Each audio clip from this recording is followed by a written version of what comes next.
హేరంబ నామ మహతే మహతే గజాయ. హేరంబ అనే పేరు కలిగినటువంటి గొప్ప ఏనుగు మోము వారికి నమస్కారం.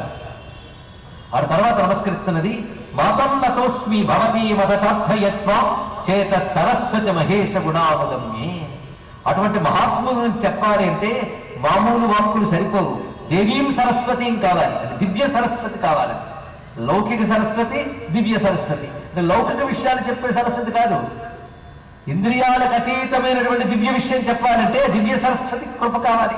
అలాంటి దేవీ సరస్వతి అనుగ్రహాన్ని ఆశిస్తూ ఒక్కసారిగా దత్తాత్రేయం జగద్గురు, దత్తాత్రేయ స్వామి వారిని ధ్యానం చేస్తున్నాడు. ఆయన ధ్యానం చేస్తూ స్తోత్రం చేసేట. మహావృషభవాహాయ నమస్తే హంసవాహనే నాగారి వాహనాయ అస్తు వాసుదేవాయ తే నమః.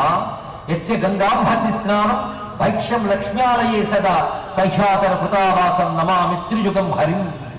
ఏ దత్తాత్రేయుడు నిత్యం గంగాజలంలో స్నానం చేసి కొల్హాపురి లక్ష్మీదేవి ప్రాంతానికి వచ్చి అక్కడ భిక్షాటనం చేస్తాడు, సహ్య పర్వతంలో నిత్యం నివసిస్తాడు, ఆ దత్తాత్రేయుడు నమస్కారం.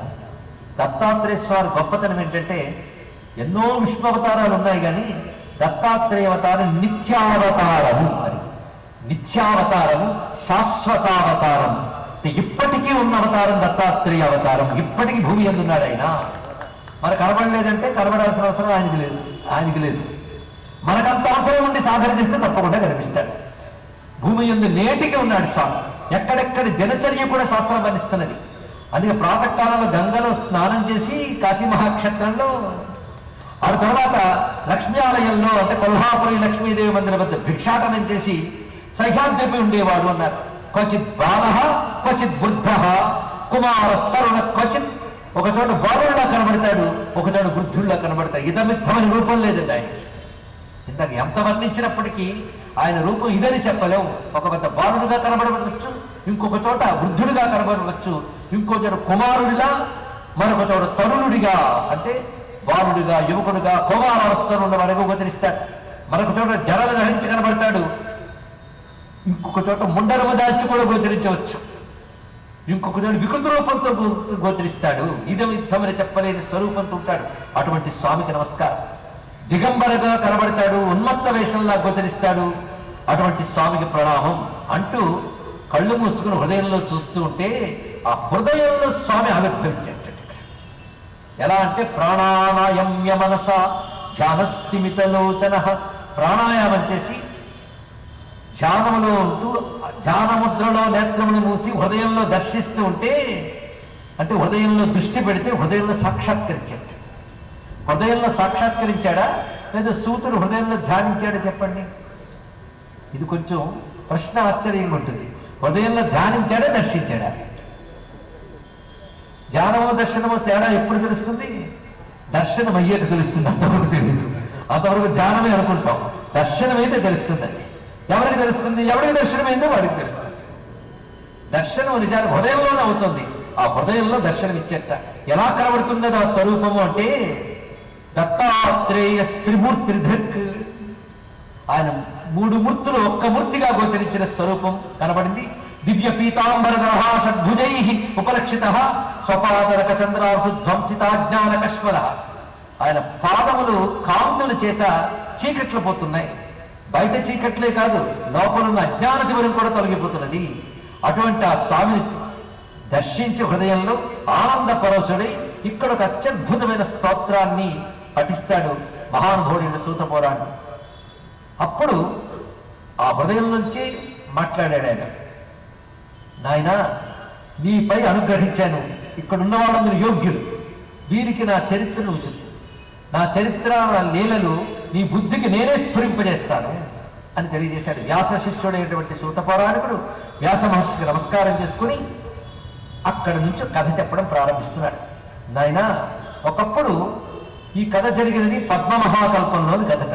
ఇప్పుడు మన కల్పం పేరేంటండి? ఎంతమంది చెప్తారు? శ్వేతవరాహ కల్పం. ఇది ఎప్పుడో పద్మకల్పం నాటి కథ. అది పురాణాల్లో కథలు మనం వరుస పెట్టి చెప్పేసుకుంటాం, కానీ అన్నీ ఈ కల్పంలో జరిగినవే కావు, ఏ కల్పంలోనివో. అందుకే కథకి తేడా కనబడడానికి కూడా అదే కారణం. ఎన్ని కల్పాలు ఉన్నాయో. ఈ శ్వేతవరాహ కల్పంలో మనం ఇప్పుడు 28వ మహాయుగంలో ఉన్నాం. ఇంకా ఇలాంటివి ఎన్ని జరగాలో, ఎన్ని మహాయుగాలు అయితే ఒక మన్వంతరమో ఎన్ని మన్వంతరాల కల్పమో ఇంచుమించు ప్రతి ప్రవచనం ఇక్కడ చెప్పుకుంటున్నా కనుక లెక్కపడి చెప్పక్కర్లే. అయితే ఏది చెప్పుకున్నా మన బతుక్కి ఏ కల్పన కన్నా ఒకటేనండి.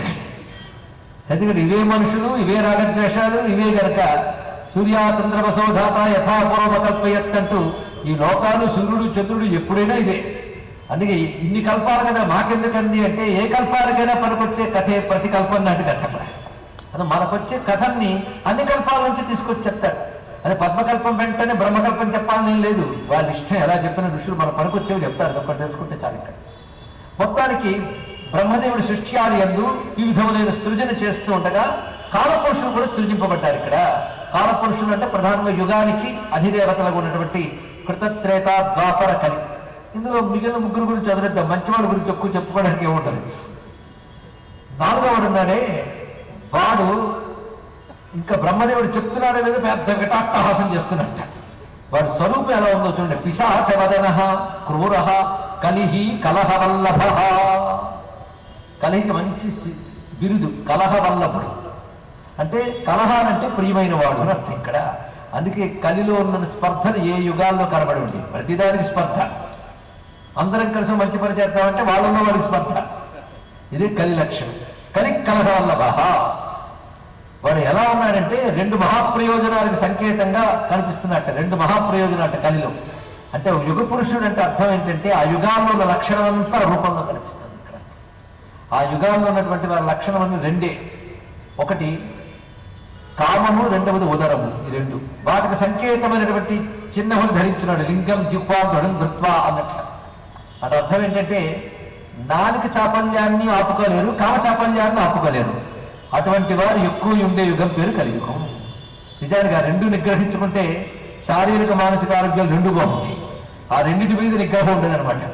అంటే హద్దు ఆపు లేనటువంటి మర్యాదారహితమైనటువంటి కామోపభోగములు ఒకవైపు. అంటే కామోపభోగం అంటే విషయ సుఖాలు అనుభవించడం. ఆ విషయ సుఖాల కోసం ధర్మాధర్మాలు కూడా గణించకుండా అధర్మం చేయడానికి సిద్ధపడడం ఒకటి. రెండవది కడుపు నింపుకోవడం. ముందు నానా గడ్డి తిని కడుపు నింపుకునే యుగం పేరు కలియుగండి. నేను చెప్పక్కర్లేదు, ఎక్కడెక్కడ కొత్త కొత్త ఫుడ్స్. ఆఖరికి మురిక్కాలో పక్కన కూడా వాడు ఏదో అమ్ముతాడు, వీడు తింటాడు. ఇంట్లో వండుకోవడానికి అన్ని ఉన్నా ఆర్డర్లు వేసుకుని వెళ్ళి తెప్పించుకుంటాం. నానా రకాల ఆహారాలు జిహ్వా చాపల్యంతో తిని వాటి ఫలితంగా కొత్త కొత్త రుగ్మతలు తెచ్చుకొని దాని ఫలితంగా హాస్పిటల్ చుట్టూ కొత్త కొత్త రోగాలకు వెళుతూ తిరిగే యుగం పేరు కలియుగం అని శాస్త్రం చెప్పింది. నేను కాదు, ఇక్కడ చూస్తూ ఉన్న లోకంలో ప్రస్తుతం అదే. అది రెండు చాలా ప్రమాదకారండి. ఒకటి మనస్సుకి, ఇంకోటి శరీరానికి మహాప్రమాదం. దీనితో పతనం అవుతారు. అందుకే వాడు ఆ రెండు పట్టుకున్నట్ట. వాడు చెప్తున్నాడు, చూసేవా నన్ను కానీ పంపేవనుకో నేను వెళ్ళిన చోటంతా కూడా సర్వోచ్ఛేదకరాకరం, సర్వాన్ని నాశనం చేయగలను.